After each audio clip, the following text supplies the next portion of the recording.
Okay. Well, attorney, let's go for a quick break. And when we return, let's talk about other concerns of the MAP. You've already addressed this serious malnutrition in the country that is a vicious cycle. You have malnutrition, you have brain stunting, you have poor growth, you have poor workers or poor quality workers or individuals. Let's go to the other concerns that the MAP or Management Association of the Philippines is facing. We'll be right back here on Agenda.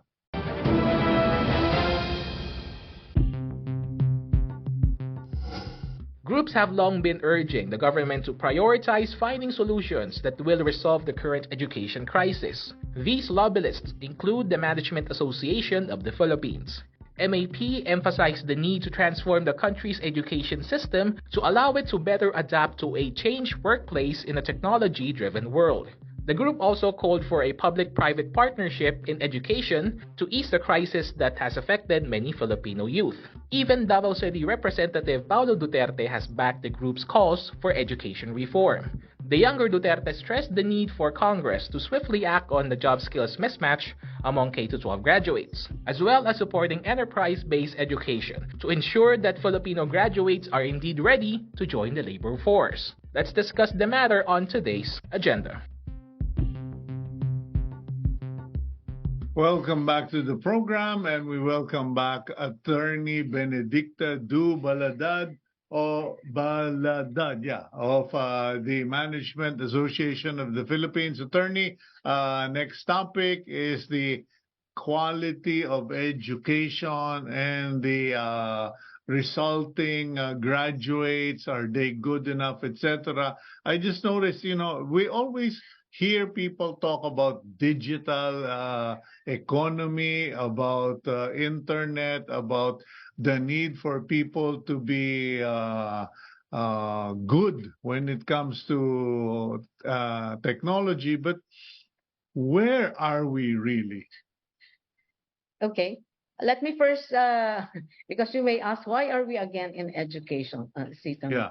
So let me just explain that because of this malnutrition, we stumbled into going into education. Because I think these are related. So we always say, why is it that we have a very poor education system? Of course, that's one thing. But if you look at it, it's because our children are stunted already. And therefore, no matter how good the education system is, if there is a problem on absorption, on capability to learn, then that's something else. So because of that, we went into this education system, and it's not just the basic education system, but we're looking into our graduates going into the workplace. No, you remember about, I'm not sure, but I think it's about 10 years ago, we went into this K-12 with the objective that a graduate of K-12 should already be employable ready.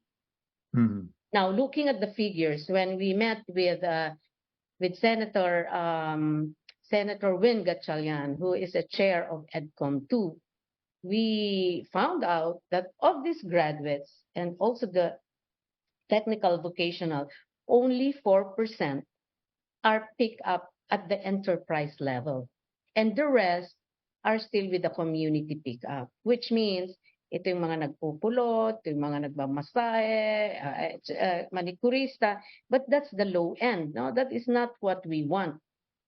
What we want is after K-12, then you'll be picked up by the business and be employed already.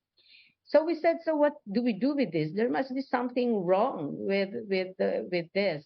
That's why we're trying to look at there may be a disconnect again between business and the education sector. Maybe the education sector is not producing the needs of business, or maybe the business, on the other hand, is not communicating to the education sector their needs. So, for example, what do they need in 5 years' time? Because it needs 4 to 5 years to have somebody graduate from that course. And do we need them to really complete the 4-year course or 5-year course?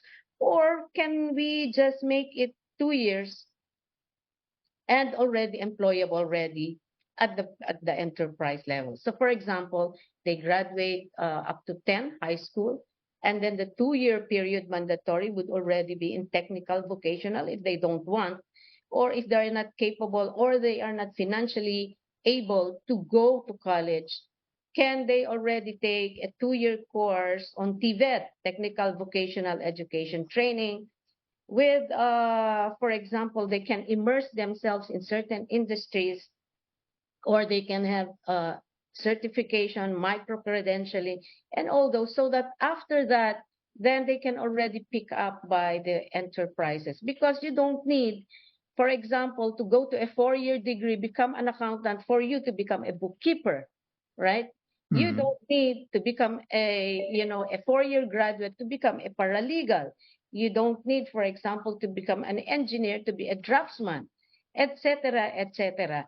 So maybe there are courses that you, from graduation, you can now go to a technical vocational, but with full skills, so that when you graduate, the enterprises are ready to pick you up. So we were thinking that maybe this is something that the education sector should do, no? Yeah, but it's just really the education sector. What about the private sector? Because lately I have been comparing the difference between the Philippines and the Netherlands, where my daughter is studying. And for instance, like internship. In Europe, if you go to a European university, you are required to have internship, actual on-the-job experience, actual internship, where your internship is primarily related or associated with your thesis, or they assign you to a subject of concern that can be your thesis. Then you are given accommodation, or you are given compensation, at least for the daily engagement in the company. I'm just thinking, shouldn't the MAP come up with its own program? Kumbaga, show of proof, or proof, proof of life, as they say, where you can take in this high school graduates and teach them how to become draftsmen, illustrators, etc., and then eventually transition them to better jobs and better skills. Actually, that's one that we are looking at, no? To bring the business sector and the education talk together, okay? Sit down. There are those pushing, I don't know if at what stage already is this now in legislature, pushing for apprenticeship, right? Where students can go to the business and do apprenticeship related to its supposedly. But attorney, if I may, sorry to interrupt, is there enough business in the Philippines to absorb the annual production of graduates? Because we could have the best education, or we can do all of these groundbreaking strategies, but at the end, kung nakatanga lang sila because there are really not enough jobs out there, what is the situation? Are there enough jobs? Okay, there is, if there is a proper skills matching. No, the problem is sometimes we produce graduates that are not needed, where there are no available job opportunities. But if there is a proper skills matching, then I think we have. Because remember, sorry, na-curious ako bigla, attorney. What areas or what subjects should we just simply tell the government or the education? Can you just please slow down on those courses, or just cut it off, because wala namang trabaho yan eh. What are there courses that just are dead ends for students? Why do you think lawyers? Do we need that many lawyers? I'm a lawyer, but that's an example, So things like that. But I can't, it really has to have a study, as I said. But that's a very glaring example of there is no proper matching, which is Yeah, like broadcasting and journalism. People give me the evil eye when I tell young people, please don't go into journalism. Please don't go into broadcasting. That industry is dead. It has been killed by social media. So, but we still graduate so many mass comm and broadcast and journalism graduates who end up not practicing the craft. Has the MAP actually undertaken any or made any effort to determine what are the courses that should just really be regulated? Because, you know, there used to be that system in UP, quota course ka, meaning there is a quota for these courses and not everybody can just enroll in it. no, we haven't. We haven't yet. But as I said, we just have taken this advocacies during the Mm. year. And that one has been discussed in one forum on education where they're saying that um, on the other hand, they're saying we don't produce enough workforce for the industry to pick up, but there is an excess somewhere else. Mhm. So what we haven't really gotten into to having a survey or whatever study on which one are the real excess and which one should we produce more. Mhm. What we did is we're saying that the advocacy is pushing for the industry and the education sector to really sit down and look at all those. Are they open or do they welcome this proposal because you would be essentially bumping heads, perhaps, with private colleges and universities. Because, I mean, the public universities, colleges, puno na sila eh. So, kumbaga, they would welcome a reduction in certain areas. But what about the private colleges and universities? Have they expressed a willingness to address this reality? Aha. Okay. We haven't reached out to them, but we were invited. There is this bill that is being pushed in Congress, and we were invited to that. So what they're saying is that um, unlike now, the K to 12 is mandatory for all, right?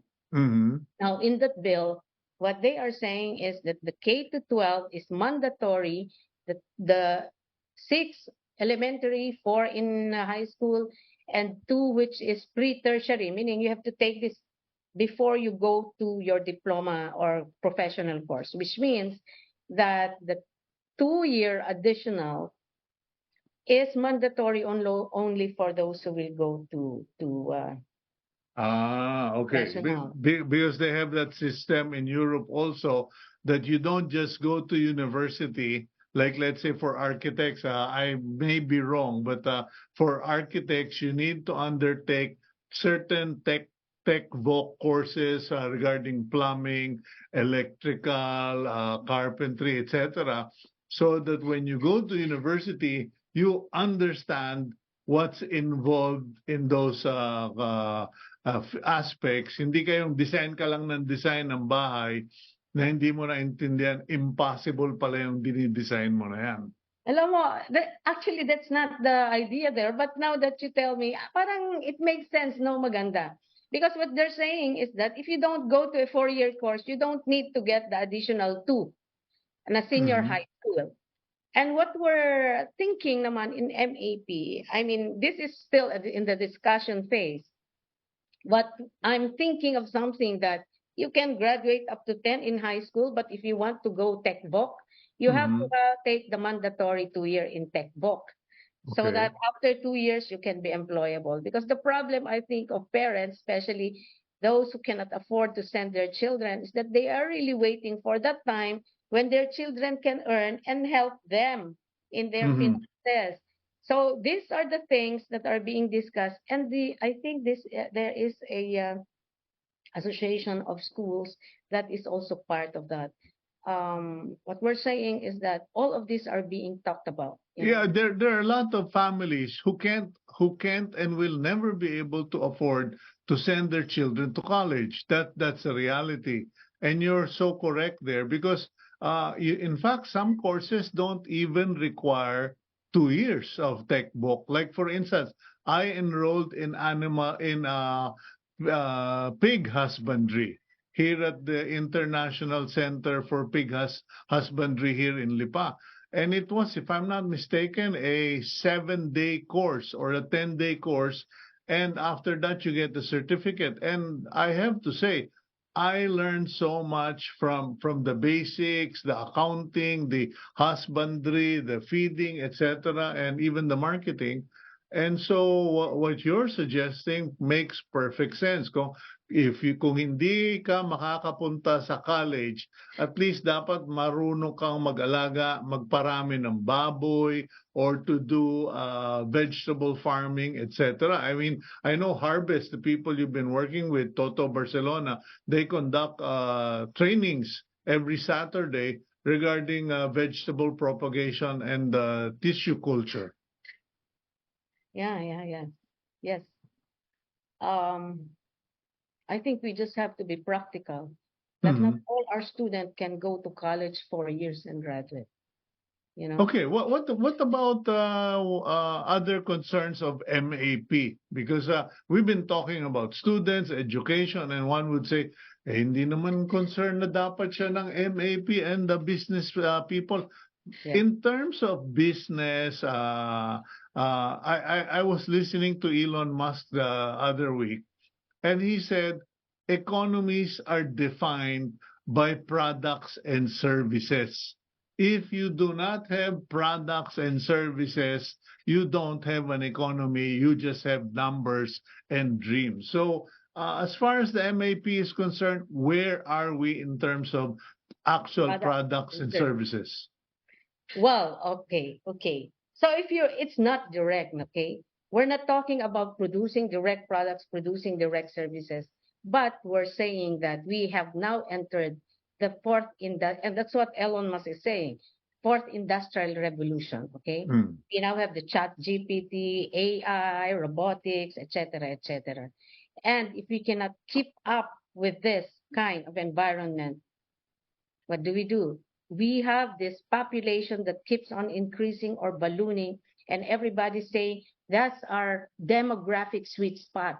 But some others, because of all these problems of stunting, low level of education, etc., it will be a demographic time bomb, because then our children will not be able to be employed if their capability is not beyond what an AI can do.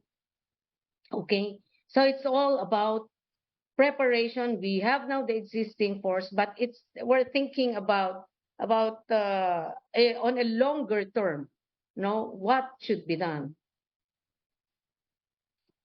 Yeah, medyo I got shocked by what you said, a demographic time bomb. For those who are not very informed, what is that scenario going to look like? Ano yung demographic time bomb? Okay. If you look at our other neighboring countries, okay, their population is really like tapering. It's kumokonti ng kumokonti. Yeah, reducing. If you look at the Filipinos, it's a very young population and it's ballooning. The graph, if you look at this, is like that. If the others are like this, population in the Philippines is like this. And everybody's saying, oh, that's our sweet spot. Lahat ng laborers na sa atin, we can supply, etc. So now, if it's a demographic time bomb, we have this young population, but unemployable. So what happens when you are unemployable? Then the government will just you're a burden to the society. And the government will have to take care of you and spend its resources on you instead of this young population producing income, and helping in the development of the country. But if we have that, then it's really like, Instead of a positive development, it would be negative because the government will have to spend on people that cannot keep up, that cannot earn. They are not earning generation anymore. Okay, I'm just curious, attorney, what is what is the attitude or the view of the MAP membership regarding exporting labor? Because I have, they can crucify me if they want to, the critics, but I've always said, look, let's just send our nurses abroad because they get better training, they get better pay, and we have enough schools to produce more nurses. But I'm just saying, if we have no resources to export, let's export Filipinos. What do you think? We haven't actually had made any official on that, but what I think is that in relation to that, we are pushing for industries that would, for example, earn dollars but will stay or work here. You may not know, but because we are known for our good accountants, for example, good labor, Mm-hmm. there are many companies that now hire them, but they work here. And it's direct. We are losing, for example, our lawyers. We are losing our accountants. It's so difficult now to get lawyers and accountants and engineers and secretaries and all that because they are hired directly by companies. Like, for example, the most that I hear is Australian companies hiring them directly, and they stay here. They maybe you've heard of that already. That they stay here, they work for a Yes, company, they are paid I've well. yeah, I've heard of one guy in particular, some in Nueva Vizcaya. He just paid a telecoms company a ton of money to make sure that he has a high volume or powerful internet all the time, Yes, and he services the needs of two Australian companies 24/7. And his brother told me, Kuya, hindi na umaalis si Manong. Doon na lang siya sa bahay niya. Doon yung mga tao niya doon sa area na yon. And then binayaran niya ng dami-dami yung ng telco, and that's it. yeah, free. They have allowance for internet, and they just stay in the provinces. So you may know where are our graduates. So we've been asking, where are the laborers? They are now in their provinces, and as long as they have good connection, they earn. And mind you, the Well, only I am in the province, attorney. I am in Batangas right now with good PLDT home fiber optic internet. and mind you, the entry level pay or salary is like three times what we offer here. The domestic companies pay here. Mm-hmm, Yeah. mm-hmm. So I Okay. think, if we promote and produce good labor, they don't need to go there with the shrinking world and with the internet, etc. They can be employed here. Okay, before you go, what about our state of internet, the DICT, etc.? What's the sentiment of the MAP? Are you guys, is the association pressuring all the telcos to really open up? Because for a while, there was this threat from the company of Elon Musk, pero mukhang it was too expensive, and it just basically flew by the Philippines. No, or not on that aspect, but we are working with the ICT if to fast track internet, especially first on the ease of doing business. Mm-hmm. Okay, well, unfortunately, we didn't get to cover that, but I'll give you a minute to make your closing statement if you have any, attorney. Well, still, I would like to, my last statement would be, let's all help about address this problem of malnutrition and child stunting. We have to save the next generation. Thank you.